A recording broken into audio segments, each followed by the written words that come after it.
Good morning, good afternoon, good evening po. Kung saan man sulok po ay ngayon naroon. Andito po inyong Buhay Driver Joe TV. So, andito po tayo ngayon sa Philippine Arena sa may Bukawi, Bulacan. So, nagaganap po ngayon yung opening ng FIBA World Cup dito po sa Bulacan. So, andito po tayo ngayon sa likod ng Philippine Arena dahil puno na po yung parking dun sa may bandang likuran ng arena. Kung makikita nyo po sa bandang kanan, tuloy pa rin po yung pagdagsa ng mga sasakyan, ng mga pribadong sasakyan papunta po rito sa may parking. At makikita nyo rin po itong dami ng bus na inarkila o nirentahan ng Philippine Arena para lang sa mga pick-up point na libreng sakay. Although papakita lang nila yung kanilang online ticket o online booking dun sa bus, pwede na silang sumakay. Point to point po yan. Napakarami po niyang bus na yan. Mula rito hanggang doon pa sa kabilang mga parking. Hindi ko mabilang kung ilan yung mga bus na nandito ngayon. Sundo yan. Libreng sakay.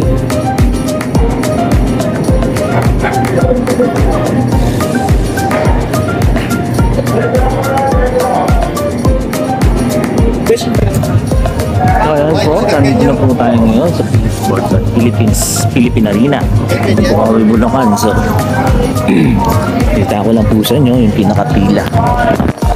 Itong ginaganap na opening ng FIBA World Cup dito sa ating bansa. Yan po, ang dami ng tao. Kanina pa po walang tigil. Walang pumpay yung pagdagsa ng mga tao.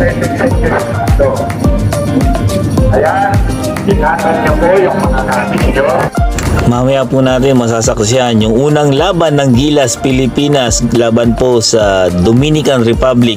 Pero mauuna po yung laban ng Italy at Angola ng alas 4 po ng hapon, at susundan yun ng mga ceremony at mga konserto. And then second game po ang ating Gilas Pilipinas versus Dominican Republic na meron po silang NBA import na si Towns.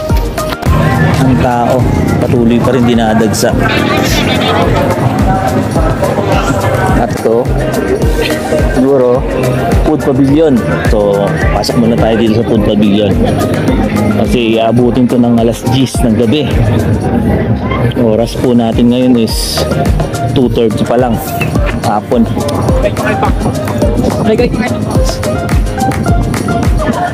Tayong pagkain.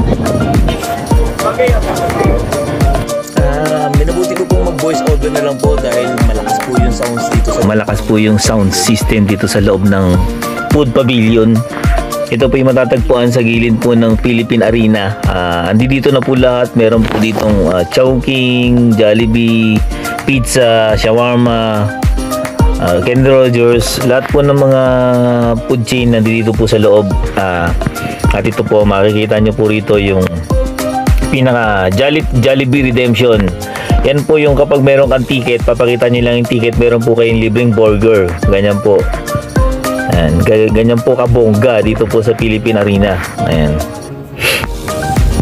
So, ang dami rin pagpipilian dito, no? Ayan, no? Ikaw na lang mamimili. Ang dami rin na mesa. Pwede ka mag-dine in, pwede ka mag-take out. Mura pa yan dito, pero alam ko pag nakapasok ka na ng Philippine Arena, asos, baka doble na ang presyo niyan. Yan, no? May makikita ka pa rito buy one take one, no? Dahil nung pumunta po ako ng Leyte, nag-snack ako sa Naiya 4. Nagulat ako, bumili po ako ng banana cake na pagkaliit-liit at isang tubig na 8 ounce na ang binayaran ko po is 200 plus. Ganun po ang mahal sa airport. Hindi ko lang alam po kung dito, kung sa loob ng arena, kung ganon din ang patong ng mga produkto ng pagkain sa Philippine Arena. So ayan, lakad-lakad tayo. Ang target po natin dito is with rice. So wala pa po tayong nakikitang with rice. And then may Chowking, si Chowking. And then maraming pagpipilian dito, kaso nga lang syempre hirap. Ang hanap talaga natin dito is budget meal. Yan, meron siya, may pizza, may Kenny Rogers. Kompleto rin. Finally, ito, nakakita tayo ng sisig. Sisig with rice is 100, and then mukhang masarap naman, may mayonnaise pa. Tingnan natin kung sulit yung presyo. At meron tayong bagnet. Yan, may bagnet at sisig. Mura-mura din pala dito. Ayan, tago 100 yung kanilang budget meal. Buti na lang meron ito dito. Akala ko wala nang mabibili ng ganito. Sisig with rice 100. Ayan, ito naman 170. Ayan, 180 sisig longganisa. Aba, ito chicharong bulaklak, chachabili. Ayan, putok batok. So ayan, akala ko hindi na tayo makakabili ng mga budget meal. So meron pa pala, may 100 pa pala rito nagtitinda ng sisig with rice. So ayan, may racks pa. Ala, ang galing. And then merong siopaw. Meron ding buy one take one na Princess Fiona shake. And then mga tubig. So ayan, Candyland. Ayan, dami rin palang mapagbibilan dito, pati mga bata. Drink machine. And then dito nag-i-enjoy yung mga tao dahil meron silang food pavilion na nakita na ganito. And then nakikita ko sa kaliwa, meron din po nakikitang Jollibee stand, food cart stand. Excuse me. Jollibee, ayan, bida talaga ang Jollibee kahit saan. And then ito kanina, yung Jollibee Redemption, kanina ilan lang ang nakapila. So ngayon punong-puno na. Ay sino ba naman, papakita mo lang yung ticket mo, may libre ka ng burger. O diba? Ayan, Jollibee Redemption. Ayan, puno na sila, tambak na. Iba talaga ang Marites. Siyempre pag sinabi nila, oy meron doon, pakita mo lang yung yung ticket mo, may Jollibee ka na.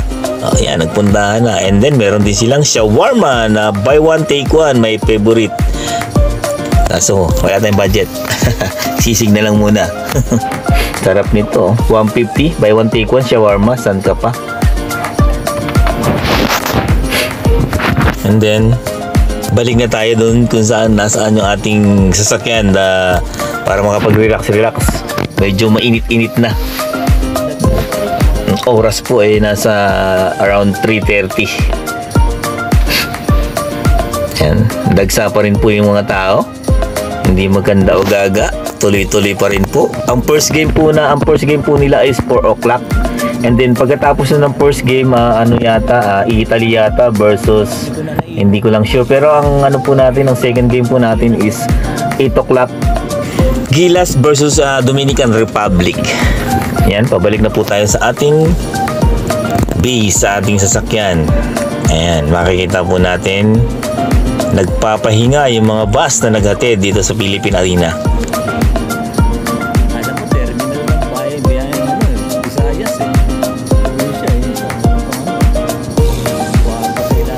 Ang laki ng binaya dito. Biro mo, inarkila ito kalahating araw. O kaya buong araw.